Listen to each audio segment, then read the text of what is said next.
Yo les amis, premièrement, bonjour, bonsoir. Deuxièmement, comme vous le voyez, c'est une analyse et non une réaction. Pourquoi? Parce que tout simplement, j'ai bel et bien tourné la réaction de l'épisode 16. Mais en matant les rushs, j'ai découvert que en fait, mon micro était pété. C'est vraiment dommage, ça m'arrive toujours, je vous l'ai dit. Je suis aussi maudit, comme la famille Soma, je suis aussi maudit. Si un jour c'est pas le micro, bah ce sont des travaux, comme ce qui s'est passé avec Fire Force. Je n'ai pas pu tourner parce que tout simplement, enfin si je l'ai tourné, mais il y avait tellement de travaux qu'il y avait du bruit, donc j'ai abandonné la réaction. Et si c'est pas le bruit, c'est le micro, etc. Enfin bref, et je me suis dit que c'était dommage de ne pas vous faire partager ma réaction de cet épisode. Et c'est pour ça que je me suis dit, tiens, on va essayer un autre format, on va faire une petite analyse de l'épisode tous ensemble. Tout d'abord, l'épisode était magnifique. Le début était reposant, apaisant, tranquille, on était posé. Enfin, c'était comme l'épisode précédent.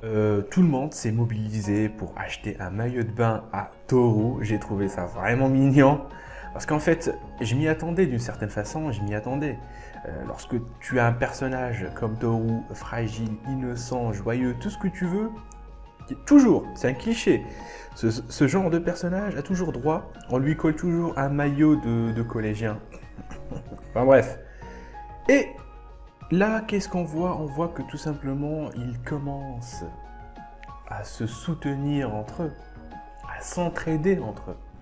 Comme je vous l'ai dit, Toru était une personne délaissée, esseulée. C'était le genre de personne qu'on isolait, qu'on refusait de fréquenter, à qui on n'adresse pas la parole dans les lycées, les collèges, etc. Tout simplement parce que c'est une personne gentille, innocente et fragile. Automatiquement, on refuse de la fréquenter et on la délaisse. Et lorsque tu es un connard de premier niveau, eh bien c'est là où on te fréquente. Voilà, c'est comme ça que marche notre société malheureusement. Bon, je parle pas de tout le monde, mais la plupart.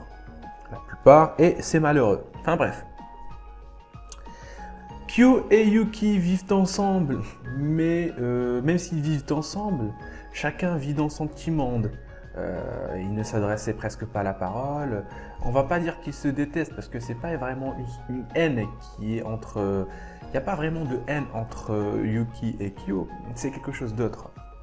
Mais voilà, grâce à Toru, grâce à leur rencontre avec elle, ils se sont un petit peu ouverts. Ils commencent à se soutenir ensemble, à s'entraider, voilà, à s'entendre. Ok. Tout d'un coup, on bascule vers le passé de la délinquante.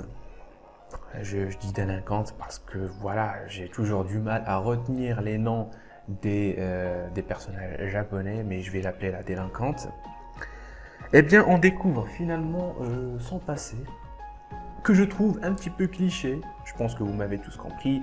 Toujours dans un animé, lorsqu'une personne parle de son passé de délinquant, ça se passe toujours de la même manière. Au début, tu es délinquant, tu es un connard. Ensuite, tu commences à te poser des questions, à te remettre en question. Et par la suite, tu as envie de te reconvertir et voilà, arrêter d'être un délinquant finalement.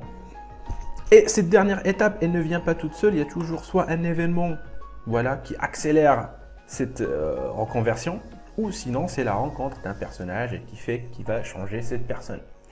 Ici, ces deux personnages, c'est Toru et la mère de Toru, qu'on apprend son surnom. C'était le papillon rouge. J'ai adoré ce surnom, c'est magnifiquement trouvé. Et elle aussi, elle est passée par les mêmes étapes que la délinquante, j'ai envie de te dire. Et c'est là que je vais tirer ma théorie. Ma théorie sur la mère de Soma. Parce qu'elle aussi, à un moment donné, elle a dit elle n'en pouvait plus de se forcer, d'essayer d'être une délinquante alors que c'est bon, elle n'en a plus envie. et que, voilà, par la suite, finalement, elle a pu se reconvertir et fonder une famille et de donner naissance à Toru. Mais comme je vous le dis, toujours la dernière étape de la reconversion ne vient toujours pas seule. Il y a toujours un truc qui accélère et voilà, qui accélère cette phase. Et là, on peut dire que c'est peut-être la rencontre d'un personnage qui a fait que la mère de Toru se soit reconvertie. Et là, on va parler du père de Toru. Moi, je dis que c'est le père de Toru qui a aidé la mère de Toru, parce que j'oublie les noms, à se reconvertir.